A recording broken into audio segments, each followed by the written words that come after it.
Our founders debated extensively over which branch of government should have the power to declare or initiate war. Virtually unanimously, they decided, and what was entered into the Constitution was that the declaration or initiation of war would be the power of Congress. Now, we have many advocates, many of whom are here today, who have been advocates for an expansive notion of presidential power. They often argue that wars are not really wars, that they're kinetic actions or drug busts. I think, though, if you reverse the circumstances, it becomes very difficult for these arguments to hold up.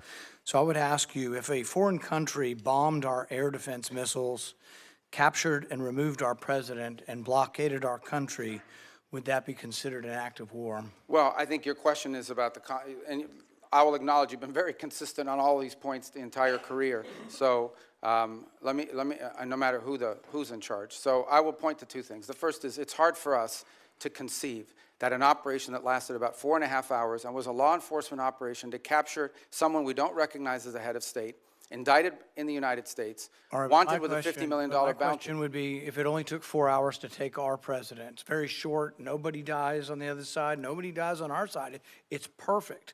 Would it be an act of war? We just don't believe that this operation comes anywhere close to the constitutional definition of war. But would it be an act of war if someone did it to us? Nobody dies, few casualties, they're in and out. Boom, it's a perfect military operation.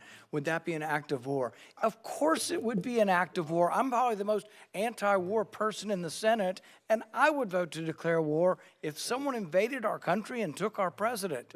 So I think we need to at least acknowledge this is a one-way argument. One-way arguments that don't rebound, that you can't apply to yourselves, that cannot be universally applicable are bad arguments. So my next question would be, let's say it's not a war. We're just going to define it away and say it's not a war. That's one of the arguments. So it's a drug bust. What if a foreign country indicts our president for violating a foreign law?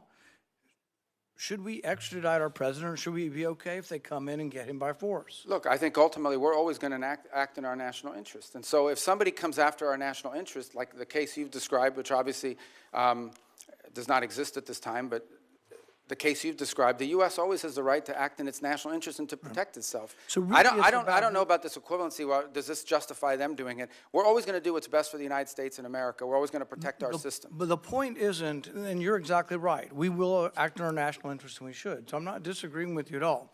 What I'm saying is, though, that our arguments are empty then. The drug bust isn't really an argument.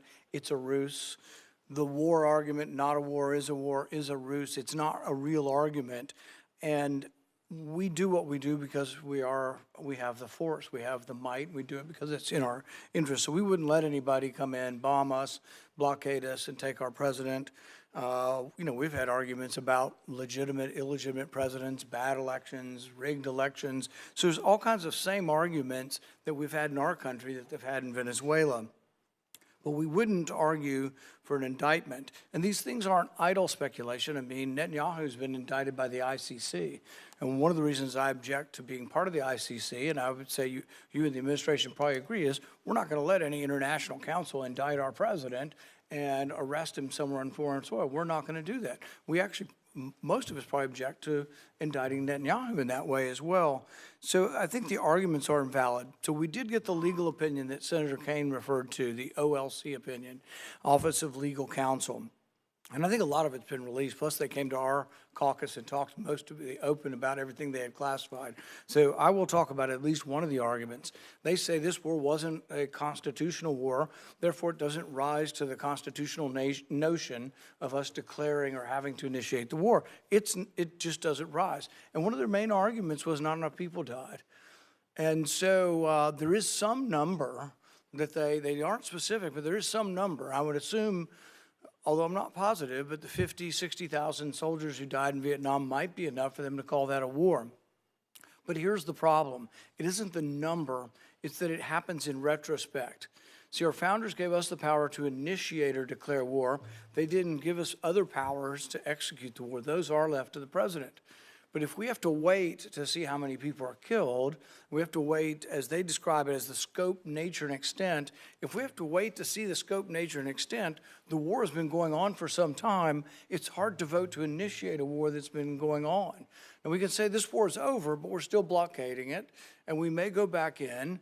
But there are no clear answers. You know, we put 2,000, we leave 2,000 troops in. Are we going to call that war and initiate it? So the definition of war is very important. And I think we have to acknowledge the problems with our argument. Calling things kinetic action is a disservice to our soldiers. Oh, you weren't really wounded in war. You don't have a Medal of Honor for war. You have a Medal of Honor for a kinetic action. So I think let's call it what it is, and let's vote on these things. But I think we're in violation of both the spirit and the law of the Constitution by bombing a capital, blockading a country, and removing elected officials. And we certainly wouldn't tolerate it, nor would I if someone did it to us. But we didn't remove an elected official. We removed someone who was not elected, and it was actually an indicted drug trafficker in the United States.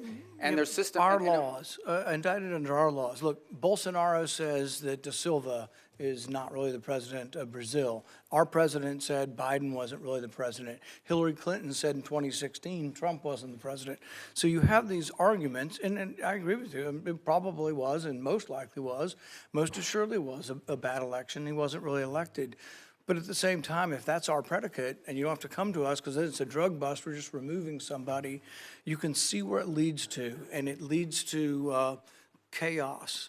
And that's why we have rules like the Constitution, so we don't get so far out there that presidents can do whatever they want. It is this check and balance. And I would argue for 70 years we've been going the wrong way. It isn't just this president, but it's a debate that I think is worth having.